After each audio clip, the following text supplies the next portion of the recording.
অপরাধীকে যখন জিজ্ঞেস করা হবে কিসে তোমাকে জাহান্নামে ফেললো, ক্বালু লাম নাকু মিনাল মুসাল্লিন, সে এক বাক্যে সর্বপ্রথম জবাব দেবে, আমি নামাজের অন্তর্ভুক্ত ছিলাম না।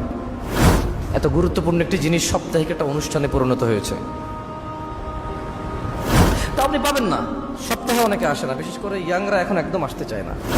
সর্বপ্রথম অপরাধী মুখ থেকে বের করবে কি, খুন করছি সেজন্য, জেনা করছি সেজন্য, ডাকাতি করছি সেজন্য, সুদ খাইছি সেজন্য না।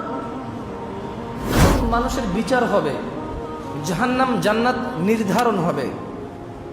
তখন ফেরেশতারা যে জাহান্নামীদেরকে জাহান্নামে নিয়ে যাবে, ওই আসামি, ওই মুজরিম অপরাধীকে ফেরেশতারা জিজ্ঞেস করবে, আনিল মুজরিমিন, ফেরেশতারা অপরাধীকে জিজ্ঞেস করবে, মা সালাকাকুম ফি সাকার, আমাকে বলো তো কিসে